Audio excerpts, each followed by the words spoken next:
Video की शुरुआत में हम लोग एक लड़की को देखते हैं जो कि जंगल में किसी चीज से डरकर भाग रही थी। उस लड़की की हालत बहुत खराब थी और वो बहुत ही ज्यादा डरी हुई थी। हम उस चीज को भी देखते हैं जिससे जो लड़की डरकर भाग रही थी और उस चीज का भयानक हाथ उस लड़की को मार डालता है। और दूसरे सीन में हमें एयरपोर्ट दिखाया जाता है और वहाँ पर हम तीन लोग देखते हैं। ये तीनों पुराने समय की चीजों की खोज किया करते थे। ये तीनों उसी जंगल में खोज करने के लिए जाने वाले थे। इनमें एक लड़के का नाम नील होता है और लड़की का नाम मारिया होता है और दूसरे लड़के का नाम मैक होता है। फिर तभी मैक को एक कार्ला नाम की लड़की की कॉल आती है। वो मैक से पूछती है कि क्या तुम लोग पहुंच गए। मैक उससे कहता है कि हाँ हम पहुंच गए। फिर कार्ला उससे कहती है कि तुम्हें जहाँ पर कैंप में आने की जरूरत नहीं है, तुम तीनों जल्दी से अपने काम पर लग जाओ और तुम्हारी मदद करने के लिए हमने जहाँ के 2 आदमियों को तैयार रखा है। फिर वो तीनों और उनके कुछ साथी बोट में बैठकर जंगल की तरफ निकल जाते हैं। ये सभी उस जंगल में किसी खास चीज की तलाश करने के लिए जा रहे थे। फिर हम एक बैन नाम के आदमी को देखते हैं। ये आदमी वो था जिसने उन लोगों को जंगल में भेजा है ताकि वो सब उस कीमती चीज को ढूंढकर इसके लिए ला सके। वो चीज क्या है उसके बारे में हमें इस कहानी में आगे पता चलेगा। जब वो तीनों जंगल में आगे बढ़ रहे थे तभी मैक की नजर जंगल में एक खास जगह पर पड़ती है। मैक अपने साथियों से कहता है कि लगता है हम अपनी सही जगह पर पहुंच गए हैं। लेकिन उनके साथ जो गाइड आए हुए थे वो उन्हें उस जगह को खोदने से मना कर देते हैं क्योंकि वहाँ पर कब्रें थी। लेकिन वो लोग नहीं मानते और वो कहते हैं कि ये कब्रें बहुत पुरानी हैं और जहाँ के लोग इनका यूज नहीं करते। फिर ये एक बड़ी सी कब्र को देखने लगते हैं। फिर मारिया उस कब्र को देखने लगती है। मारिया प्राचीन भाषा को अच्छी तरह पढ़ लेती थी। फिर मारिया उस कब्र पर लिखा हुआ पढ़ने लगती है जिस पर लिखा हुआ था कि कई जानों के बदले में एक जान। लेकिन नील मारिया की ये बात सुनकर कहता है कि ये सब कुछ बकवास है, ऐसा कुछ नहीं होता है। ये जहाँ पर डराने के लिए लिखा गया है। मारिया उस कब्र को नील को खोलने से मना कर देती है लेकिन नील मारिया की बात नहीं मानता और उस कब्र को खोलने लगता है। जब वो कब्र को खोल लेते हैं वो देखते हैं कि उसके अंदर एक कंकाल है और उसके साथ एक चाकू भी पड़ा हुआ है। फिर मारिया कब्र के ऊपर लिखी हुई और भी बातों को पढ़ने लगती है लेकिन नील उसे कहता है कि तुम इन सब बातों पर ध्यान मत दो। नील उस कंकाल से उस चाकू को निकाल लेता है। मारिया नील को समझाने की बहुत कोशिश करती है कि ये कोई साधारण चेतावनी नहीं है, हम ऐसा करने से बहुत बड़ी मुसीबत में फंस जाएंगे। लेकिन नील मारिया से कहता है कि तुम चुप करो, अब तक तो कोई नहीं मरा है। फिर मैक उस चाकू का फोटो क्लिक करके कार्ला को भेज देता है। फिर कार्ला उससे कहती है कि कोई भी लालच में आकर उस चाकू को चुराने की कोशिश मत करना, इसीलिए मैं इस चाकू की जिम्मेदारी तुम्हें देती हूँ। मैक उस चाकू को अपने पास रख लेता है और फिर कार्ला उसे कहती है कि तुम सभी लोग कैंप में वापस आ जाओ। लेकिन अचानक से फिर वहाँ पर बहुत तेज भूकंप आने लगता है जिससे कि सब लोग बहुत डर जाते हैं। फिर तभी हम देखते हैं कि उस कवर से कुछ जड़ें बाहर आ रही थी। फिर नील एक पेड़ के साथ लटक जाता है। उसकी ऐसी हालत देखकर सभी लोग बहुत डर जाते हैं। मैक नील को बचाने के लिए उसके पास जाता है लेकिन तभी वहाँ पर जमाब कबीले के लोग आ जाते हैं। वो लोग जंगल में ही रहते थे और वो इन पर हमला कर देते हैं। वो लोग इनके एक गाइड को भी मार डालते हैं। फिर मैक उन लोगों पर गोलियां चलाने लगता है। मारिया ये सब कुछ देखकर डर के मारे वहाँ से भागने लगती है। फिर मैक अपने गाइड से कहता है कि तुम नील पर नजर रखो, मैं मारिया को वापस लेकर आता हूँ। फिर हम बैन को देखते हैं जिसे कार्ला का कॉल आता है जो उसे बताती है कि हमारी टीम पर किसी ने हमला कर दिया है।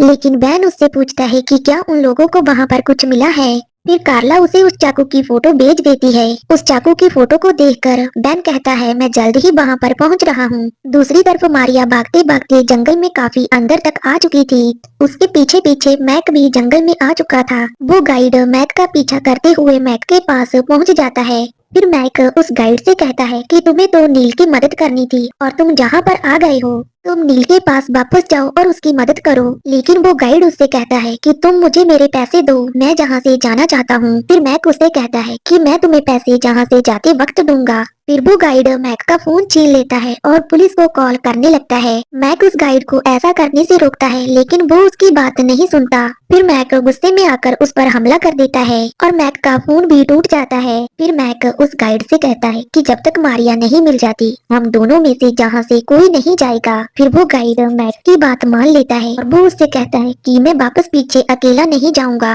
और दूसरी तरफ नील लटका हुआ हेल्प के लिए चिल्ला रहा था। तभी अचानक से वो नीचे गिर जाता है और उसके पास आकर एक परछाई रुक जाती है। दूसरी तरफ कार्ला अपने साथी से कहती है कि तुम पता करो मैक और उसकी टीम कहाँ पर है। फिर वो अपने एक और साथी के पास जाकर कहती है कि कुछ और लोगों का इंतजाम करो जो कि लड़ने में अच्छे हों।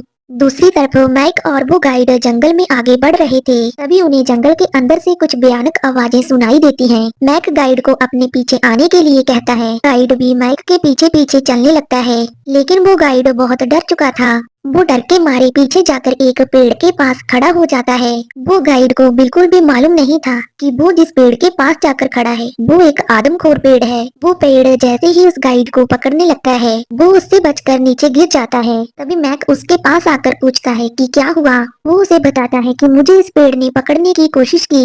मैक उससे कहता है कि यह तुम्हारा वहम है, ऐसा कैसे हो सकता है। जिसके बाद वो दोनों फिर आगे बढ़ने लगते हैं। दूसरी तरफ मारिया के पीछे वो कबीले के लोग लगे हुए थे। जैसे ही वो लोग मारिया को पकड़ने वाले थे तभी एक पेड़ की जड़ उस आदमी को आकर जकड़ लेती है। फिर जैसे ही दूसरा आदमी मारिया की तरफ आगे बढ़ता है तो उसे कोई शूट कर देता है। उस आदमी को मैक ने शूट किया था। मैक और वो गाइड मारिया तक पहुंच गए थे। दूसरी तरफ नील को कबीले के लोग पकड़कर लेकर जा रहे थे, लेकिन फिर एक जगह पर आकर वो उसे वहीं पर छोड़कर चले जाते हैं। नील को वहाँ पर एक लड़की मिलती है। वो लड़की उसे अपना नाम एम्मा बताती है। वो लड़की उसे बताती है कि मैं भी जहाँ पर बैन का काम करने के लिए अपने साथियों के साथ जहाँ पर आई थी, लेकिन बैन ने हमें इस कबीले के बारे में कुछ नहीं बताया था और मेरे सभी साथी मर चुके हैं। फिर मैक, मारिया और गाइड उस जगह पर आते हैं जहाँ पर नील लटका हुआ था। वहाँ पर वो कटी हुई रस्सी को देखकर समझ जाते हैं कि नील को वो कबीले वाले ले गए हैं। दूसरी तरफ कबीले के लोग एक पूजा करने वाले थे, जिसके बारे में एम्मा को पता लग जाता है। कबीले के लोग एम्मा को पकड़कर एक पत्थर के साथ बांध देते हैं। अब वो अपनी पूजा करने के लिए तैयार थे।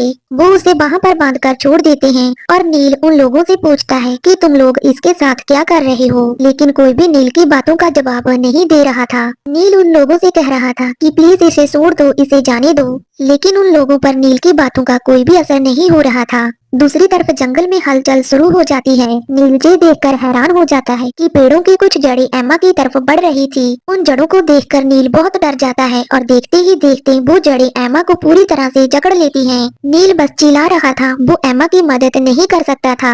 नील के देखते ही देखते फिर एम्मा के दो टुकड़े हो जाते हैं। दूसरी तरफ बैन अपने साथियों के साथ जंगल में आगे बढ़ रहा था। फिर तभी वो कबीले के लोग बैन के साथियों पर भी हमला कर देते हैं। उस हमले में बैन के सभी साथी मारे जाते हैं। फिर बैन कार्ला को फोन करता है और उसे और आदमी भेजने के लिए कहता है, लेकिन तभी वो कबीले के लोग उनके कैंप पर भी हमला कर देते हैं। दरअसल कबीले के लोगों को बाहर के लोगों को जंगल में आकर छेड़छाड़ करनी बिल्कुल भी पसंद नहीं थी। कार्ला वहां से भागने की कोशिश करती है, लेकिन कबीले का एक आदमी कार्ला के सिर पर मारकर उसे बेहोश कर देता है। थोड़ी देर के बाद मैक, मारिया और वो गाइड कैंप में पहुंच जाते हैं। वहां पर अपने साथियों की लाशें देखकर वो समझ जाते हैं कि ये सब कुछ कबीले के लोगों ने किया है। फिर वहां वो लोग फोन देखकर बाहर से मदद मंगाने की कोशिश करते हैं। फिर वो कैंप में रखी हुई फाइलों को चेक करने लगते हैं। उन फाइल्स को देखकर इन्हें पता लगता है कि जहां पर पहले भी बहुत सारी टीमें फैंस के लिए काम करने आ चुकी हैं, जिनमें से अभी तक कोई जिंदा वापस नहीं लौटा।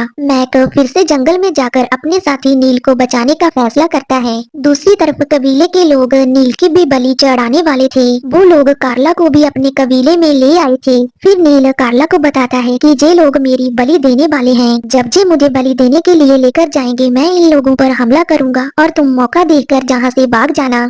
वो लोग जैसे ही नील को बलि के लिए लेकर जाने लगते हैं, नील उन पर हमला कर देता है। तब कार्ला मौका देखकर जल्दी से एक चाकू को उठा लेती है। फिर कबीले के लोग नील को ले जाकर उसी पत्थर के साथ बांध देते हैं। जिसके बाद कबीले के लोग फिर से कुछ मंत्र पढ़कर उन जड़ों को बुलाने लगते हैं और वो जड़ें नील को भी जकड़ लेती हैं और नील के भी एम्मा की तरह दो टुकड़े हो जाते हैं। अब वो लोग कार्ला की भी बलि देने वाले थे, लेकिन कार्ला की बलि देने से पहले ही कार्ला अपने हाथों की रस्सियों को उस चाकू की मदद से काट लेती है और वहाँ से भागने लगती है। वो एक पेड़ के पास जाकर खड़ी हो जाती है और तभी वहाँ पर बैन आ जाता है। फिर कार्ला बैन पर गुस्सा करने लगती है कि तुमने इस कबीले के बारे में हमें क्यों नहीं बताया। फिर कार्ला वहाँ से भागने लगती है। बैन उसे रोकते हुए कहता है कि तुम मेरी बात को समझो, मुझे इस कबीले और पेड़ों के बारे में कुछ भी मालूम नहीं था। तभी वहाँ पर मैक, मारिया और वो गाइड पहुँच जाते हैं। फिर मैक बैन को हाथ ऊपर उठाने के लिए कहता है। बैन उसकी ये बात सुनकर उससे कहता है कि तुम क्या बकवास कर रहे हो, हम तो सब एक टीम में हैं। उसकी ये बात सुनकर मारिया उस पर गुस्सा करते हुए कहती है कि तुमने हमसे पहले भी जहाँ पर कई टीम्स को भेजा था और उनमें से अभी तक कोई भी जिंदा वापस नहीं गया और तुमने उन लोगों की मौत के बारे में हमें कुछ भी नहीं बताया था। फिर बैन उससे कहता है कि तुम लोग ये सब बातें भूल जाओ और मुझे मेरा चाकू दे दो। बैन उन लोगों से वो चाकू मांग रहा था जो उन्होंने वो कब्र से निकाला था, लेकिन मैक उसकी बात नहीं मानता और बैन को फिर से हाथ ऊपर करने के लिए कहता है। फिर बैन मैक से कहता है कि अगर तुम मुझे मारना चाहते हो तो मुझे शूट कर दो। लेकिन तभी बैन के पीछे वाले पेड़ों में कुछ हलचल होने लगती है। उनके देखते ही देखते वो पेड़ एक शैतान में बदल जाता है। मैक उस पेड़ पर गोलियां चलाने लगता है। वो पेड़ अपनी जड़ से मैक की राइफल को दूर फेंक देता है। दूसरी तरफ बैन ने डर के मारे कार्ला को ही उस पेड़ की तरफ फेंक दिया। वो पेड़ कार्ला को अपनी गिरफ्त में कर लेता है। मैक कार्ला को बचाने के लिए अपने पिस्टल से उस पर गोलियां चलाने लगता है, लेकिन उन लोगों के देखते देखते वो पेड़ कार्ला को जिंदा ही अपने अंदर समा लेता है। फिर तभी एक जड़ उस गाइड को जकड़ लेती है। मैक उस जड़ पर हमला कर उसे छुड़ाता है। वो लोग उस पेड़ से बचने के लिए एक नदी में कूद जाते हैं। फिर रात हो जाती है और मैक गाइड के जख्मों को साफ करके उस पर एक कपड़ा बांध देता है। लेकिन तभी वहाँ पर बहुत सारे कबीले के लोग पहुँच जाते हैं और उन्हें घेर लेते हैं। लेकिन जब मैक उन लोगों से उन्हें मारने की वजह पूछता है तो कबीले के लोग उन्हें बताते हैं कि वो अपने रखवाले को जगाना चाहते हैं। फिर मैक उनसे कहता है कि क्या तुम वो शैतानी पेड़ को अपना रखवाला मानते हो? तो वो लोग उनसे कहते हैं कि नहीं, हम उस पेड़ को अपना रखवाला नहीं मानते। जिस कबर के साथ तुम लोगों ने छेड़छाड़ की है हम उसे अपना रखवाला मानते हैं। मैक उन लोगों से माफी मांगता है और कहता है कि हमें इसके बारे में कुछ भी मालूम नहीं था। कबीले वालों की सारी बातें मारिया ही ट्रांसलेट करके मैक को बता रही थी। फिर मारिया मैक को आगे बताती है कि जे लोग कह रहे हैं कि पुराने जमाने में बाहर के लोग इनकी जमीनों पर कब्जा कर लेते थे, जिनसे बचने के लिए इनके बुजुर्गों ने उस जादुई पेड़ को जिंदा किया और वो जादुई पेड़ वो सभी लोगों को मार डालता था जो इनका नुकसान करना चाहते थे।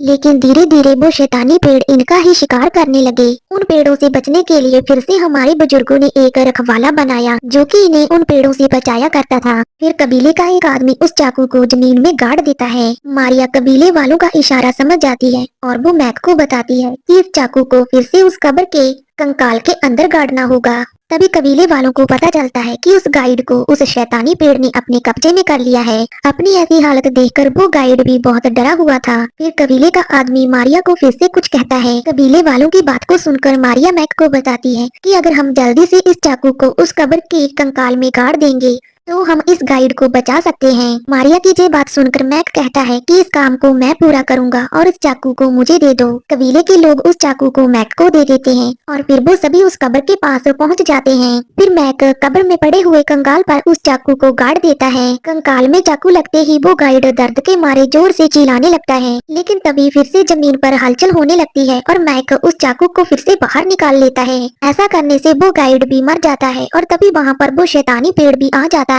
उस पेड़ को देखकर मैक और मारिया डर के मारे वहाँ से भागने लगते हैं और फिर वो दोनों एक जगह पर जाकर छुप जाते हैं। मैक मारिया से कहता है कि मैंने तो उस कंकाल पर चाकू मारा था, लेकिन उसने अपना काम क्यों नहीं किया। फिर मारिया मैक से चाकू लेते हुए कहती है कि इस पर जरूर कुछ लिखा होगा, क्योंकि जो प्राचीन चीजें होती हैं उनके राज आसानी से पता नहीं चलते। फिर मारिया उस खंजर पर लिखी हुई भाषा को पढ़कर मैक को बताती है कि ये कबीले के लोग उस गाइड को बचाना नहीं चाहते थे, बल्कि वो तो उसे इस कब्र के पास लाकर उसकी बलि देना चाहते थे। वो उसकी बलि देकर इस पेड़ को कैद करना चाहते थे। मारिया की ये बात सुनकर मैक को बहुत गुस्सा आता है और वो मारिया से चाकू लेकर वहाँ से चला जाता है। मैक बहुत गुस्से में था क्योंकि उसे कबीले के लोगों ने धोखा दिया था। गुस्से में आकर वो कबीले के लोगों पर ही हमला कर देता है। फिर कबीले का एक आदमी मारिया को भी पकड़ लेता है। फिर मैक एक कबीले के आदमी को बेहोश करके उस कब्र के पास रख देता है। तभी कबीले का एक और आदमी मारिया को पकड़कर वहाँ पर लेकर आता है और मैक को रुकने के लिए कहता है। मारिया को बचाने के लिए मैक को उस कबीले के आदमी को छोड़ना पड़ा।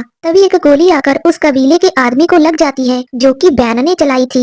मैक बैन को रुकने के लिए कहता है, लेकिन बैन मैक के कंधे पर गोली मार देता है। मारिया भी बैन को रोकने की बहुत कोशिश करती है, लेकिन तभी मैक बैन पर हमला कर देता है और वो दोनों एक दूसरे को बुरी तरह पीटने लग जाते हैं। तभी वहाँ पर वो शैतानी पेड़ भी आ जाता है। मैक जल्दी से बैन को उस कब्र के अंदर फेंक कर उसकी बलि दे देता है। बैन की बलि देते ही वो शैतानी पेड़ एक नॉर्मल पेड़ में बदल जाता है। फिर वो शैतानी पेड़ खत्म हो जाता है और केवल मैक और मारिया ही जिंदा बचते हैं और वो शराब भी फिर से उसी कब्र में कैद हो जाता है और फिर यहीं पर ये मूवी खत्म हो जाती है।